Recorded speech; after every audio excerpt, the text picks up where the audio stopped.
ये होगा प्रोसेस हो गए। देखो जब आप टेंस वगैरह बनाओगे, टेंस मैंने बता दिया था टोटल कितने प्रकार के होते हैं। पहला ठीक है ना। अब उनमें भी कितने टाइप होंगे, 4 टाइप। कौन कौन से होंगे, एक सिंपल होगा, दूसरा कंटिन्यूअस टेंस होगा, तीसरा परफेक्ट कंटिन्यूअस और चौथा परफेक्ट कंटिन्यूअस। समझ में आ गया ना, क्लियर है। तो हमारे टेंस कितने प्रकार के होते हैं, 3 टाइप के होते हैं। वो तीनों कितने प्रकार के होते हैं, 4 प्रकार के। अब इन 4 में भी अलग अलग बनेंगे आपके, है ना। अफर्मेटिव बनेंगे, उसके बाद फिर नेगेटिव बनेगा, इंटरोगेटिव बनेगा। इंटरोगेटिव में 2 होते हैं, पॉजिटिव इंटरोगेटिव होगा और एक नेगेटिव इंटरोगेटिव होगा, वो हम बाद में देखेंगे, ठीक है।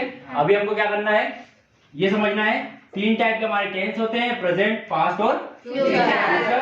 और ये कितने प्रकार के होते हैं, 4 प्रकार के। Simple tense, continuous tense, perfect tense और परफेक्ट कंटीन्यूअस टेंस, ठीक है। अब देखो प्रेजेंट टेंस जो होता है हमारा, जब भी हम प्रेजेंट का सिंपल बनाएंगे, क्या बनाएंगे, आपको आएगा प्रेजेंट सिंपल, मतलब प्रेजेंट का सिंपल टेंस बनाने को जब आएगा तो उसके अंदर आपको क्या करना है, वर्ब। वर्ब मतलब क्या होती है, क्रिया। क्या होती है, क्रिया, ठीक है ना। तो वर्ब की कितने 3 फॉर्म होती हैं, तो उस 3 फॉर्म में से आपको कौन सा फॉर्म यूज करना है, फर्स्ट फॉर्म यूज करना है, ठीक है ना। तो वर्ब की फर्स्ट फॉर्म के साथ हमको क्या लगाना है, एस या ईएस लगाना है। समझ में आ रहा है, वर्ब की फर्स्ट फॉर्म के साथ क्या लगाना है, एस या ईएस। ये जब हम सेंटेंस बनाएंगे तो आपको समझ में आएगा। अभी इसको क्या करना है, समझना है और याद करना है। जब भी हमको बोलेगा प्रेजेंट सिंपल टेंस, क्या बोलेगा, प्रेजेंट सिंपल टेंस, तो हमें वर्ब की फर्स्ट फॉर्म के साथ एस या ईएस लगाना है। ये समझ में आ गया। अब हम क्या करेंगे, सिंपल को पहले कवर कर लेते हैं ना।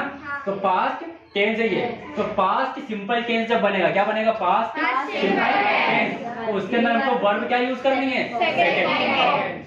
समझ में आ रहा है, वर्ब की कौन सी फॉर्म यूज करनी है, हमको सेकंड फॉर्म यूज करनी है। क्लियर है ये, कोई डाउट इसमें। अब हम देखते हैं फ्यूचर का। फ्यूचर का सिंपल टेंस क्या बनेगा, फ्यूचर सिंपल टेंस क्या बनेगा हमारा, उसके अंदर विल और शैल का यूज करेंगे, और इसमें भी वर्ब की कौन सी यूज करेंगे, आ गया क्लियर समझ में।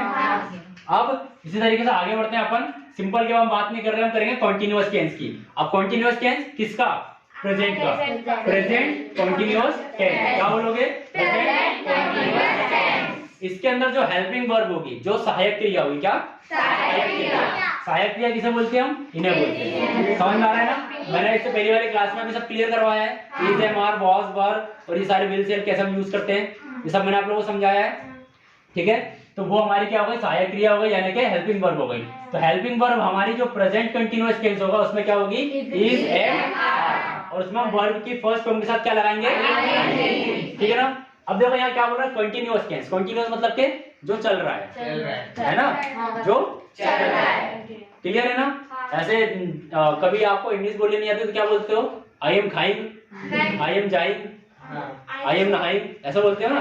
मतलब आप जिस समय जो काम कर रहे होते हो उसमें आईएनजी जोड़ देते हो जब इंग्लिश बोलनी नहीं आती तो मजाक मजाक में, यही करते हो ना। तो क्या होता है, जब हम कोई काम कंटिन्यू कर रहे होते हैं तो उसकी जो वर्ब होती है उस वर्ब में क्या लग जाएगी, आईएनजी। क्लियर है नहीं है।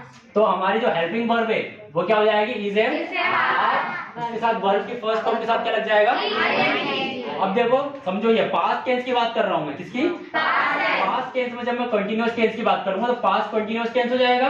पास्ट कंटीन्यूअस टेंस में क्या हो जाएगा, हेल्पिंग वर्ब क्या होगी, वाज और। ये मैं अब जब टेंस बनाऊंगा तो उसमें आपको बताऊंगा कि इज, एम, आर में सिंगुलर किसके लिए यूज होता है, प्लूरल किसके लिए होता है, मैं बता चुका हूँ एक बार, तो एक बार और बताऊंगा जब हम लोग सेंटेंस बनाएंगे, ठीक है ना। वॉज किसके लिए होता है, सिंगुलर के लिए, और वर्ब किसके लिए होता है, बहुवचन के लिए। हम एक बार और अच्छे से पढ़ेंगे पूरा, ठीक है। तो इसमें भी क्या है, वर्ब की फर्स्ट फॉर्म के साथ। और जब मैं फ्यूचर टेंस बनाऊंगा तो फ्यूचर कंटीन्यूअस टेंस में भी क्या होगा, विल बी और शैल बी। यहाँ इधर विल और शैल का यूज हो रहा था, यहाँ क्या होगा, विल और विल बी और विल बी शैल बी के साथ वर्ब की फर्स्ट फॉर्म के साथ। अब एक चीज तो हमको कॉमन मिल गई याद करने के लिए, हम बहुत सारे स्ट्रक्चर याद करते हैं, उस बहुत सारे स्ट्रक्चर को याद न करके हम सिर्फ ये एक स्ट्रक्चर याद करेंगे पूरा, ठीक है ना। उसमें आपका पूरा टेंस क्या हो जाएगा, लगभग कवर हो जाएगा। अब देखो कॉमन क्या मिल रहा है हमें इसमें, क्योंकि ये कंटीन्यूअस टेंस है तो इसमें वर्ब की फर्स्ट फॉर्म के साथ आईएनजी, वर्ब की फर्स्ट फॉर्म के साथ आईएनजी, वर्ब की फर्स्ट फॉर्म के साथ आईएनजी। समझ में आया।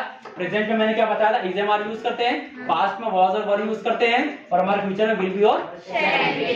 क्लियर हो गया ये, ठीक है। अब हम आएंगे आगे परफेक्ट टेंस पे।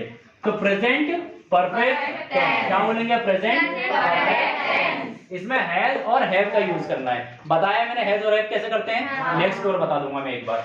तो हैज और हैव हमारा क्या रहेगा, सहायक क्रिया रहेगी इसमें, और हमारी वर्ब की कौन सी फॉर्म चलेगी, थर्ड फॉर्म चलेगी। ठीक है ना, इसको आप ऐसे फिंगरप्रिंट पे बड़े आराम से याद कर सकते हो, टेबल की 1-2 बार प्रैक्टिस करोगे तो। ठीक है, तो आप जब सेंटेंस बनाओगे तो आप भूलोगे नहीं कि कौन सी वर्ब यूज करनी है हमको वहां पे। उसके बाद पास्ट में मैंने आपको याद होगा बताया था कि हैज और हैव जो होता है वो प्रेजेंट वाला होता है ना, और जब मुझे भूतकाल बनाना होता है यानी कि जो चीज हो गया है उसके लिए मुझे किसका यूज करना होता है, हैड का। तो वही वाला लॉजिक यहाँ पर भी काम आएगा। पास्ट टेंस क्या होता है, जो बीत गया, तो वहां पे हेल्पिंग वर्ब क्या हो जाएगी हमारी, हैड हो जाएगी, और वर्ब की थर्ड फॉर्म चलेगी हमारी, कौन चलेगी, यहाँ भी थर्ड चल रही थी, यहाँ भी चल रही थी। और अब मैं फ्यूचर की बात करूंगा, फ्यूचर परफेक्ट टेंस की, है ना, तो इसमें क्या हो जाएगा, विल हैव और क्या हो जाएगा, विल हैव और देखो यहाँ पे हैज हैव चल रहा था, यहाँ पे हैड हो गया, यहाँ पे विल हैव और समझ में आ रहा है ना। इसको जैसे मैं समझा रहा हूँ केवल को बिल्कुल ऐसे की वैसे याद कर लेना, जल्दी हो जाएगा याद। ठीक है, अब हमारे पास इधर भी कॉमन कुछ दिख रहा है। जब हम परफेक्ट की बात करेंगे, चाहे प्रेजेंट परफेक्ट टेंस की बात कर रहा हूँ, चाहे पास्ट परफेक्ट टेंस की बात कर रहा हूँ, चाहे फ्यूचर परफेक्ट टेंस की बात कर रहा हूँ, जहां परफेक्ट टेंस आएगा, क्या आएगा, परफेक्ट टेंस आएगा, वहां पे वर्ब की थर्ड फॉर्म यूज होगी तीनों में। आगे समझ में। और प्रेजेंट में हम करेंगे हैज हैव, पास्ट में करेंगे हैड, और फ्यूचर में करेंगे विल हैव और वर्ब की थर्ड फॉर्म कॉमन है। कोई डाउट इसमें? अब देखो लास्ट हमारा है परफेक्ट कंटीन्यूअस टेंस। क्या है, परफेक्ट कंटीन्यूअस टेंस। एक होता है परफेक्ट टेंस, एक होता है परफेक्ट कंटीन्यूअस टेंस। दोनों में थोड़ा सा हल्का सा डिफरेंस होता है, वो टेंस बनाएंगे जब मैं बताऊंगा। अभी स्ट्रक्चर समझते हैं। प्रेजेंट परफेक्ट कंटीन्यूअस टेंस क्या हो जाएगा, प्रेजेंट परफेक्ट कंटीन्यूअस टेंस। उसमें क्या यूज करेंगे, हैज बीन और हैव बीन। और क्योंकि देखो यहाँ पे परफेक्ट था तो हमने हैज हैव भी यूज किया, और क्योंकि यहाँ पे कंटीन्यूअस है तो कंटीन्यूअस में आईएनजी यूज कर रहे थे, है ना। तो वर्ब की फर्स्ट फॉर्म के साथ क्या लग रही है, इसमें भी क्या लग रही है, वर्ब की फर्स्ट फॉर्म के साथ आईएनजी लगेगा। क्लियर है ना, समझ में आ रहा है ना। थोड़ा सा ऐसे याद करना, परफेक्ट में हम किसका यूज कर रहे थे, हैज और हैव का यूज कर रहे थे, हैड का यूज कर रहे थे, हैज हैव का यूज कर रहे थे, है ना। मगर यहाँ पे क्या है, परफेक्ट भी है और कंटीन्यूअस भी है। और कंटीन्यूअस में हम क्या कर रहे थे, वर्ब की फर्स्ट फॉर्म के साथ आईएनजी लगेगी। तो हमारी यहाँ पे जो सहायक क्रिया होगी वो क्या हो जाएगी, जो हमारी हेल्पिंग वर्ब है वो क्या हो जाएगी, हैज बीन और हैव बीन। और क्योंकि ये कंटीन्यूअस है तो वर्ब की फर्स्ट फॉर्म के साथ क्या लग जाएगा, आईएनजी लग जाएगा। समझ में आ रहा है, कोई डाउट इसमें? अब देखो अगला हमारा आएगा past, past perfect continuous tense. ठीक है ना, क्या हो जाएगा, पास्ट परफेक्ट कंटीन्यूअस टेंस। इसमें देखो यहाँ पे हेड यूज हो रहा था, हेल्पिंग वर्ब, तो यहाँ पर क्या हो जाएगा, यहाँ भी हेड होगा, मगर क्योंकि यहाँ बीन चल रहा है सब में तो यहाँ हेड बीन हो जाएगा। ये समझ में आ गया। और वर्ब की फर्स्ट फॉर्म के साथ अगेन क्या हो जाएगा, आईएनजी। कोई डाउट इसमें? अगला देखो फ्यूचर परफेक्ट कंटीन्यूअस, है ना। जब इसकी बात करूंगा तो क्या हो जाएगा, देखो यहाँ पे क्या जाएगा, विल हैव चल रहा था, आगे वाले में क्या हो जाएगा, विल हैव, क्योंकि इसमें बीन चल रहा है तो यहाँ पे बीन आ जाएगा। तो will have been, shall have been, verb की फर्स्ट फॉर्म के साथ क्या लग गया, समझ में आ गया ना। यानी जहां हमको कंटिन्यू दिखेगा, जिस भी सेंटेंस में हमको या तो वो कंटीन्यूअस टेंस बोल देगा, प्रेजेंट कंटीन्यूअस बोल दे, चाहे पास्ट कंटीन्यूअस बोल दे, चाहे फ्यूचर कंटीन्यूअस बोल दे, या इसके अलावा ये बोल दे कि प्रेजेंट परफेक्ट कंटीन्यूअस, यानी कि अब इसमें परफेक्ट कंटीन्यूअस आ गया। वो पहले नॉर्मल था, अभी क्या हो जाएगा हमारा ये परफेक्ट कंटीन्यूअस। तो कंटीन्यूअस जब भी दिखेगा तो हमको वर्ब की फर्स्ट फॉर्म के साथ क्या लेना है, वर्ब की फर्स्ट फॉर्म के साथ क्या लेना है, कब लेना है, जब भी हमको कंटीन्यूअस दिख जाएगा। और जब परफेक्ट दिख जाएगा तो परफेक्ट सबको समझ जाना है कि हैव, हैज और हैड का यूज करना है। और इसकी दो ही कंडीशन होती है, परफेक्ट में हैज, हैव, हैड और विल हैव, शैल हैव। और जब परफेक्ट कंटीन्यूअस में जाएगा तो वो हैव के साथ क्या लग जाएगा, बीन लग जाएगा, हैज बीन, हैव बीन। यहाँ हैज था तो यहाँ हैज बीन हो गया, हैव था हैव बीन हो गया, यहाँ हैड था हैड बीन हो गया, यहाँ विल हैव था तो will have been, shall have था तो शैल हैव।